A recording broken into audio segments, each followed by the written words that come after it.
तो इस वीडियो में देखिए हम अपनी चर्चा को आगे बढ़ाते हैं बच्चों, और आज से हम एक नया टॉपिक 11th क्लास के लिए स्टार्ट कर रहे हैं। ठीक है, 11th क्लास के लिए कई जगह ICSE बोर्ड में ये छोटे क्लासेस में भी है, और इसके अलावा आप जो है इसे किसी कॉम्पिटिटिव एग्जाम में भी यूज़ कर सकते हैं। तो आज हम बात करना स्टार्ट कर रहे हैं सेट्स के ऊपर। ठीक है, तो अब देखिए हम सबसे पहले बात करते हैं सेट्स में बेसिक बात कि सेट्स जो है दरअसल किसे कहा जाता है।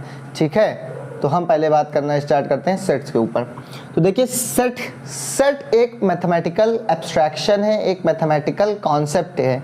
ठीक है, सेट को देखिए किस तरह से डिफाइन किया जाता है। सेट को हम डिफाइन करते हैं कि a set is a well defined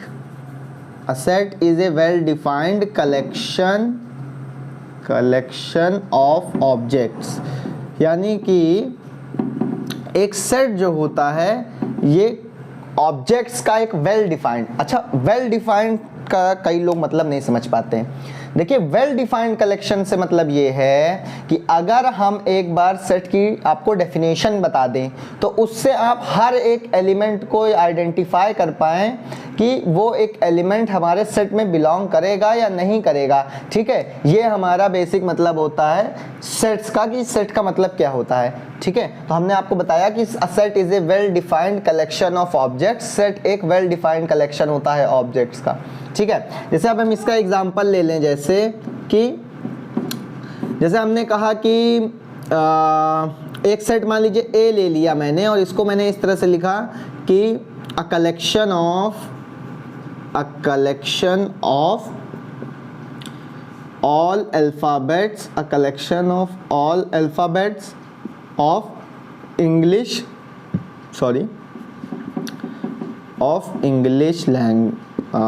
literature कह सकते हैं। ठीक है, चलिए लिटरेचर लिख देते हैं।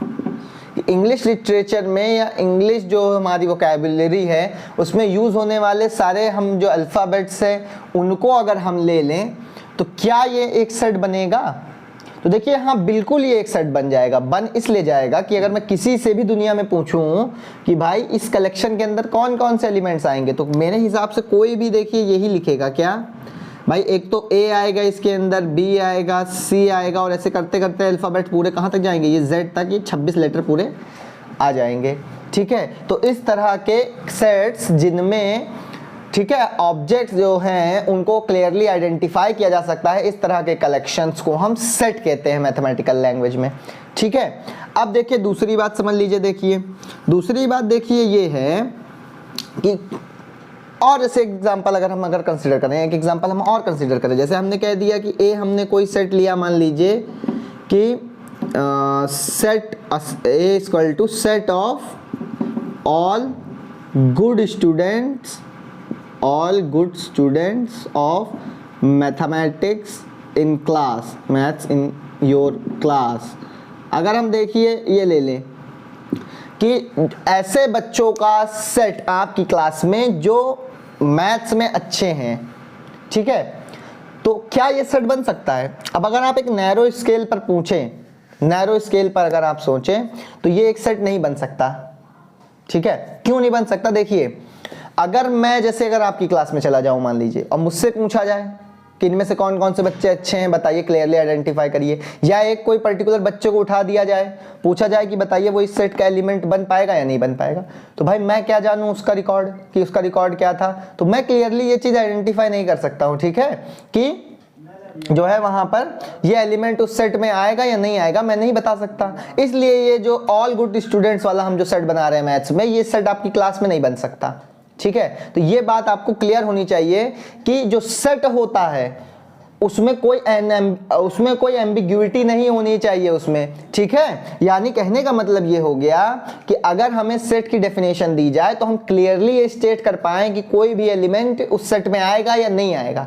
बस इतनी सी बात है। अगर इतनी बात हम समझ गए तो हम इस बात को भी समझ सकते हैं कि सेट क्या होता है। ठीक है, जैसे अगर हमसे कह दिया जाए, मान लीजिए 10 नहीं है, एक नंबर पॉइंट मैंने बनाया, इसके बाद देखिए मैंने जैसे कह दिया कि सेट ऑफ ऑल डिजिट्स, सारी डिजिट्स का एक सेट बनाया जाए। देखिए तो क्या ये सेट बन जाएगा? तो देखिए बिल्कुल बन जाएगा। इसमें क्या क्या आएगा? इसमें 0 1 2 3 4 5 6 7 8 और 9, ये सेट हमारा आएगा, ठीक है। तो ये भी हमारा एक वेल डिफाइंड कलेक्शन है ऑब्जेक्ट्स का। तो किसी भी तरह के ऑब्जेक्ट्स का एक वेल डिफाइंड जो कलेक्शन होता है उसे हम सेट कहते हैं मैथमेटिकल लैंग्वेज में, ठीक है। और ये मैथमेटिकल एब्स्ट्रैक्शन है, मैथमेटिकल कॉन्सेप्ट है हमारा, और इससे ज़्यादा ये कुछ नहीं है, इससे कम कुछ नहीं है, ठीक है। अब इसके बाद देखिए, इसके बाद हम देखते हैं कि अब हम सेट को दरअसल डिनोट कैसे करते हैं, ठीक है।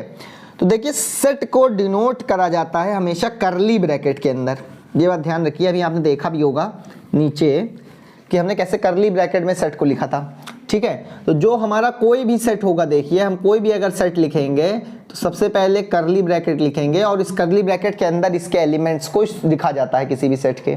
दूसरी बात देखिए, आप एक और समझ लीजिए कि सेट में कभी भी किसी एलिमेंट को रिपीट नहीं किया जाता, ठीक है। जैसे अगर मैं ये लिख दूं, मान लीजिए ए बी, या मैं लिखूं ये ए कॉमा बी, ये दोनों एक ही बात है। क्यों? क्योंकि देखिए यहाँ पर ए एलिमेंट 2 बार रिपीट कर गया, तो इसको कभी भी रिपीटेड एलिमेंट सेट में नहीं लिखे जाते हैं, ठीक है, हमेशा एक ही बार लिखा जाता है। तो हमने यहाँ पर देखिए एक ए लिखा है, बस इतना ही काफ़ी है, एक बार एलिमेंट को स्टेट करना काफ़ी होता है किसी भी सेट में, ठीक है। तो इतनी बात आप समझ गए हैं, ठीक। तो अभी तक हमने बात कर लिया सेट क्या होता है, उसके कुछ एग्जाम्पल हमने देखे हैं, और इसके अलावा हमने इसका नोटेशन देखा। अब देखिए सेट को दरअसल एक इसमें टर्म और आता है, वो भी आप समझ लीजिए। अब देखिए इसके अगर हम मोटे मोटे एलिमेंट कितने हैं उसके आधार पर अगर इसको हम क्लासीफाई करेंगे तो देखिए जो टाइप हमारे बनेंगे वो क्या बनेंगे, टाइप हमारे, देखिए पहला टाइप तो हमारा बन जाएगा क्या, पहला टाइप हमारा बन जाएगा इनफाइनाइट सेट, पहला हमारा बन जाएगा इनफाइनाइट सेट, ठीक है। तो पहला एलिमेंट हमारा इनफाइनाइट सेट बनेगा। अब देखिए इनफाइनाइट सेट क्या होता है, इनफाइनाइट सेट कहने का मतलब है कि कोई भी ऐसा सेट जिसके नंबर ऑफ एलिमेंट्स इनफाइनाइट हो तो उसे हम इनफाइनाइट सेट कहते हैं, ठीक है। जैसे एग्जांपल में हम ले लेते हैं कि जैसे set of all natural number हमने ले लिया, set of all natural number, इस सारे नेचुरल नंबर का अगर हम सेट ले लेंगे तो ये हमारा एक इनफाइनाइट सेट बनेगा। देखिए क्यों, क्योंकि भाई नेचुरल नंबर 1 से स्टार्ट होंगे, ये ऐसे चलते जाएंगे, खत्म ही नहीं होंगे कभी, ये इनफाइनाइट पे जाकर खत्म करेंगे। तो इनमें जो टोटल एलिमेंट का नंबर होगा वो इनफाइनाइट होगा, इसलिए ये हमारा इनफाइनाइट सेट इसको कहा जाता है, ठीक है। अब देखिए दूसरी कैटेगरी आती है फाइनाइट सेट की, दूसरी कैटेगरी हमारी आती है फाइनाइट सेट। अब देखिए अगर कोई भी एलिमेंट है, जैसे फॉर एग्जांपल कोई भी सेट अगर हमने लिया और उसका नंबर ऑफ एलिमेंट फाइनाइट है तो हम उसे कहेंगे कि वह एक फाइनाइट सेट है। जैसे हमने एग्जांपल में ले लिया, क्या ले लिया हमने एग्जांपल में ले लिया कि सेट ऑफ ऑल डिजिट्स, या देखिए ऐसे ले लेते हैं set of all vowels, digit हमने एक बार ले चुका है तो इसको दोबारा नहीं ले देंगे, set of all vowels in English alphabet, English alphabet में प्रयोग होने वाले जो स्वर हैं उनकी बात हम कर रहे हैं। तो इंग्लिश अल्फाबेट में हम जान रहे हैं कि 5 ही स्वर आते हैं हमारे, ठीक है, ए ई आई ओ यू, बस इसके अलावा और कोई स्वर हमारा नहीं हो सकता। तो ये हमारा देखिए इसमें सिर्फ 5 एलिमेंट ही हैं, इसलिए इसे हम कहते हैं फाइनाइट सेट। तो मेरे हिसाब से आपको क्लियर हो गया होगा कि अगर हम सेट्स में नंबर ऑफ ऑब्जेक्ट्स के हिसाब से अगर सेट्स को क्लासिफाई करें तो 2 टाइप के सेट बनेंगे हमारे, इनफाइनाइट सेट और फाइनाइट सेट। तो अब भैया देखिए इसके बाद, तो अगर आप कहेंगे कि हाँ भैया देखिए ऐसा तो हो गया, लेकिन अब एक बात इसमें समझने वाली है कि दरअसल इन सेट के नंबर से क्या इसमें कुछ फर्क पड़ता है सेट में, इसको समझने वाली बात है। तो देखिए इससे जुड़ा हुआ हमारा एक कॉन्सेप्ट आता है, ठीक है।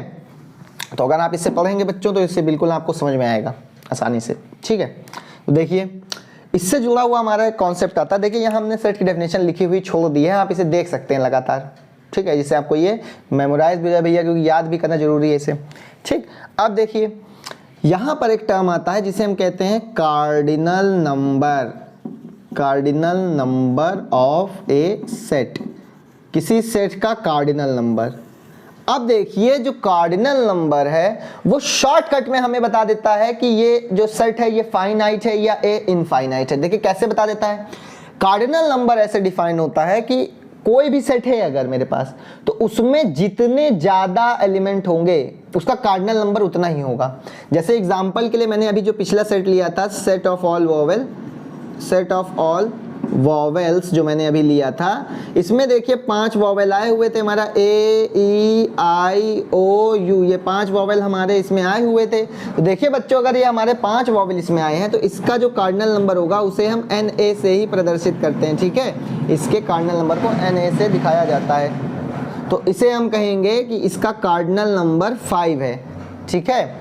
पीछे सॉरी थोड़ा सा शोर हो रहा, पीछे कुछ कंस्ट्रक्शन वर्क चल रहा इसलिए, तो बीच बीच में आपको मशीनें ऑन होती हैं तो आपको सुनाई दे सकता है, ठीक है। इसे जल्दी मैं इम्प्रूव करने की कोशिश करूंगा आने वाले वीडियो में, ठीक है। मैं कोशिश करूंगा कि मैं जल्दी उठकर सुबह वीडियो बनाऊं जिससे सब काम धंधे जो हैं वो सब ना चलें, ठीक है। पर अभी भी मैं काफ़ी जल्दी ये वीडियो शूट कर रहा हूँ, ठीक है। करीब सुबह का 6 बज रहा है, लेकिन अब काम चल रहा तो क्या करा जा सकता है उसके लिए, ठीक है।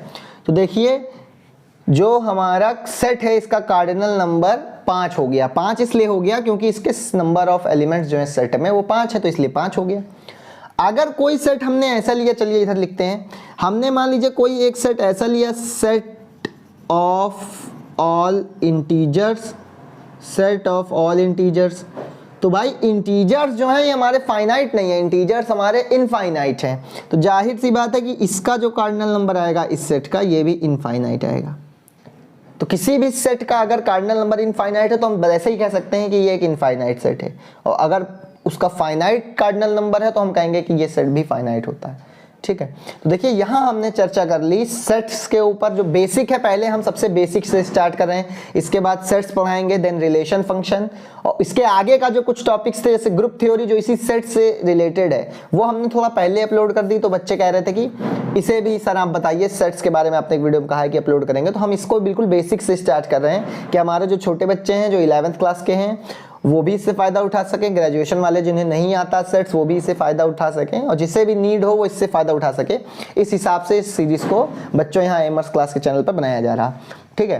तो इसमें हमने बात की है यहाँ पर सेट्स के बारे में, उनके कुछ 1-2 एग्जाम्पल मैंने आपको बताए, देन उसके बाद हमने उन्हें क्लासीफाई किया based on the number of elements in the set, और हमने देखा कि there are 2 types of sets, ठीक है, finite set and infinite set, ठीक है। और फिर हमने उसकी डेफिनेशन के ऊपर चर्चा की, देन हमने इसके बाद चर्चा की है कार्डिनल नंबर के ऊपर, ठीक। तो मुझे लगता है कि इस वीडियो के लिए, क्योंकि इंट्रोडक्टरी वीडियो है तो इतना काफ़ी है।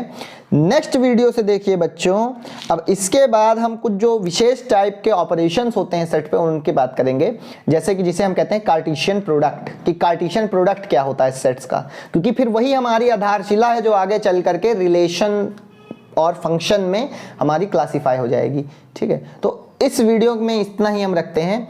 देन नेक्स्ट वीडियो में हम पहले बात करेंगे कि इसका रिप्रेजेंटेशन कैसे किया जाता है, इसका रिप्रेजेंटेशन कैसे होता है। देन उसके बाद हम आपसे बात करेंगे कुछ और टाइप्स के सेट होते हैं, जैसे हमारे सिंगलटन सेट होता है, ठीक है। इसके अलावा हमारे और टाइप्स के भी सेट्स होते हैं, हम उनके बारे में, पावर सेट क्या होता है, ठीक है, सब सेट क्या होता है, ये सब के ऊपर हम चर्चा करेंगे, इनके नोटेशन के बारे में चर्चा करेंगे। तो उसमें 2-3 लेक्चर हमारे लगेंगे। देन उसके बाद हम फिर पहुंचेंगे रिलेशन एंड फंक्शन पे, ठीक है। तो मुझे उम्मीद है कि ये वीडियो आपको अच्छा लगा होगा, ठीक है। धन्यवाद।